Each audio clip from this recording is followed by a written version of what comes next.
Good day! Welcome to Teacher Ariel TV.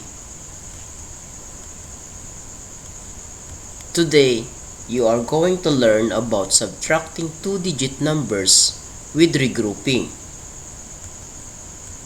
Subtraction is the operation or process of finding the difference between two numbers or quantities. Now, let's get started. Find the difference. 62 minus 27. First, arrange the numbers in columns like this. Place the digit of the number in a column based on its place value. 62 minus 27. 62 has 6 tens and 2 ones. Next, we subtract the ones. 2 minus 7. We cannot subtract 7 from 2, so we need to regroup 1 10 into 10 ones.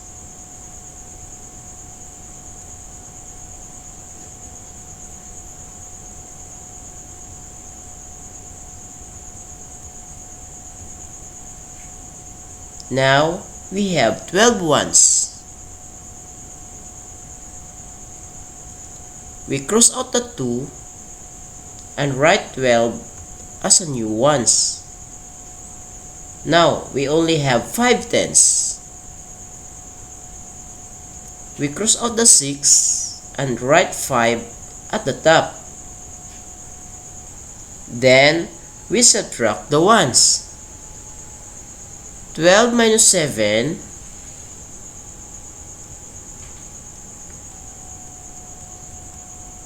equals 5. Now, we subtract the tens. 5 minus 2 equals 3. So, 62 minus 27 equals 35. Another example. Find the difference. 54 minus 28. First, arrange the numbers in columns like this. Place the digit of the number in a column based on its place value. 54 minus 28. 54 has 5 tens and 4 ones. Next, we subtract the ones.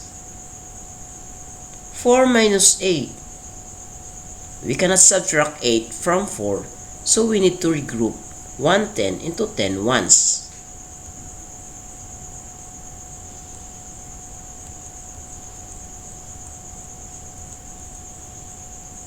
Now, we have 14 ones.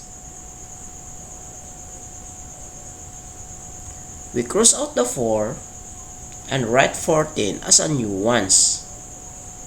Now, we only have 4 tens. We cross out the 5 and write 4 at the top. Then, we subtract the ones. 14 minus 8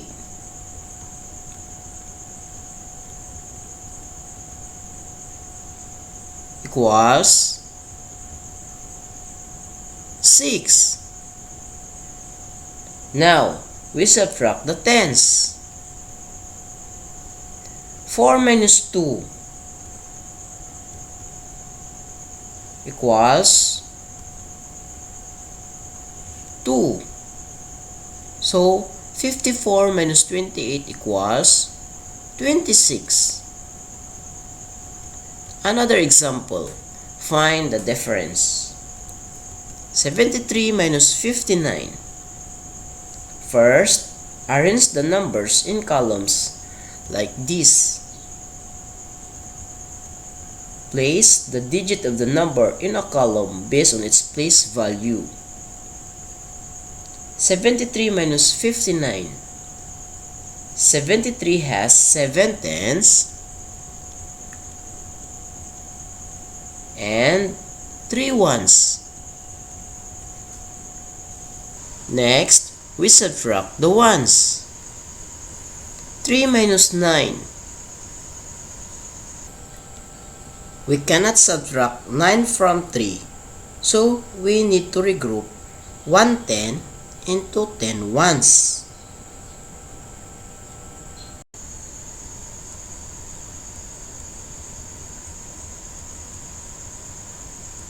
Now, we have 13 ones. We cross out the 3 and write 13 as new ones. Now, we only have 6 tens. We cross out the 7 and write 6 at the top. Then, we subtract the ones. 13 minus 9.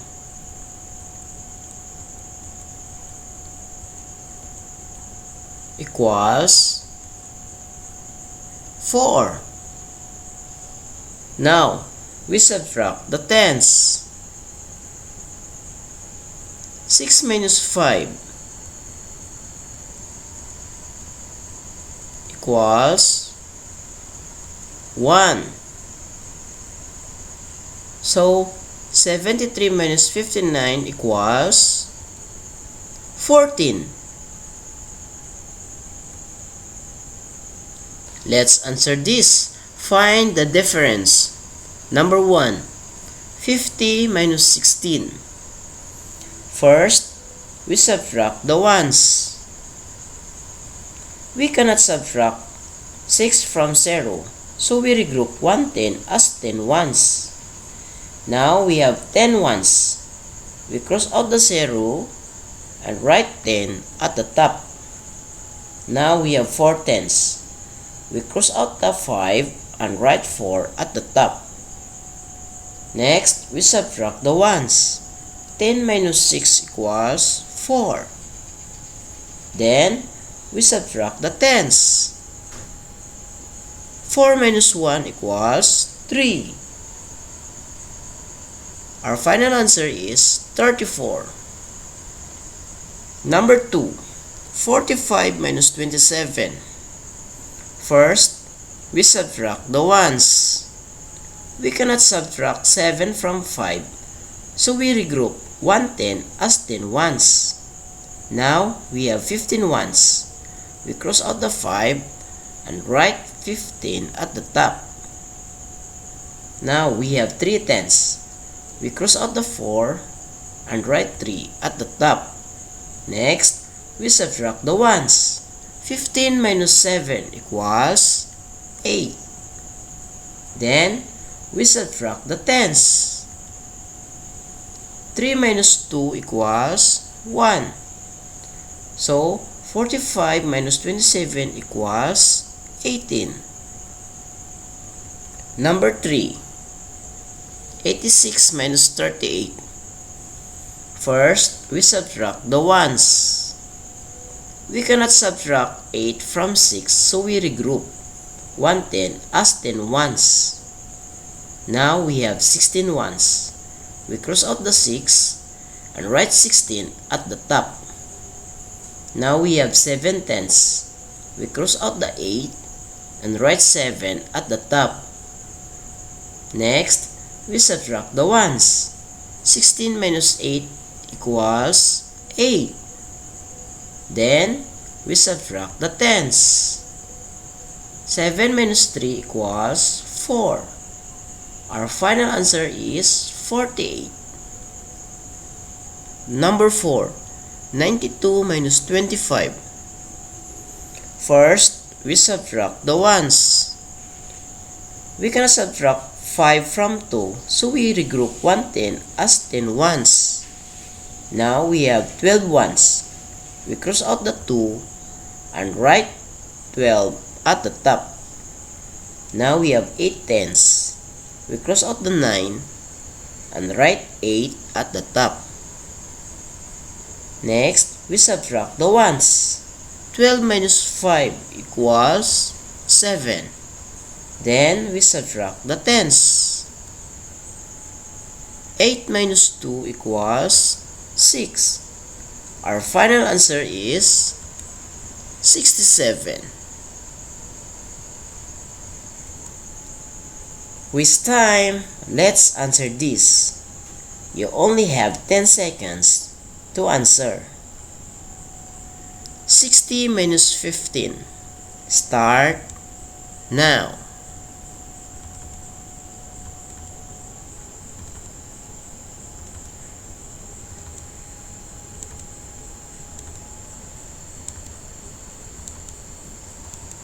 Time's up.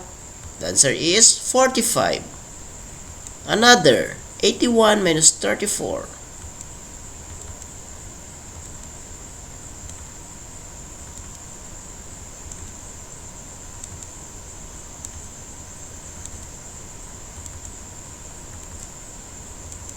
Time's up. The answer is 47. 72 minus 25.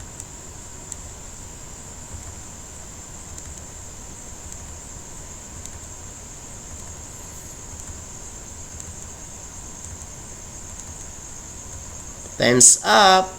The answer is 47. 43 minus 38.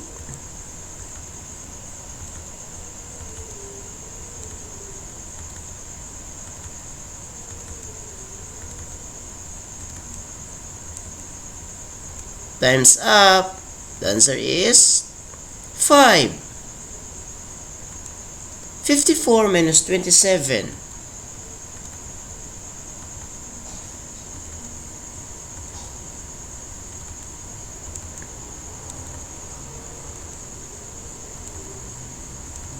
Time's up. The answer is 27. 65 minus 38.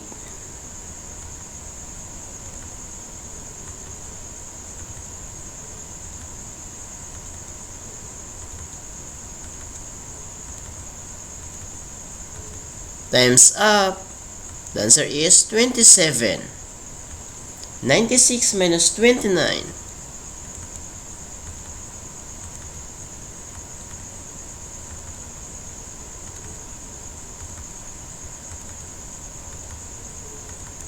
Time's up. The answer is 67. 47 minus 18.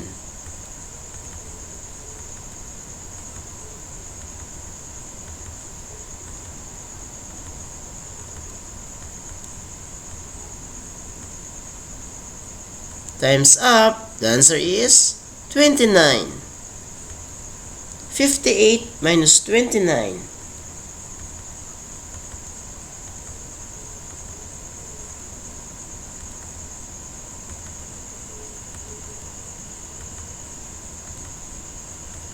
Time's up. The answer is 29. 73 minus 27.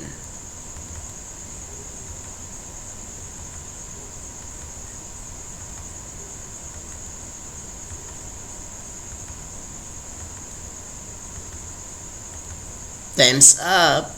The answer is 46. That's all for now. I hope you enjoy learning about subtracting two-digit numbers with regrouping. Thanks for watching.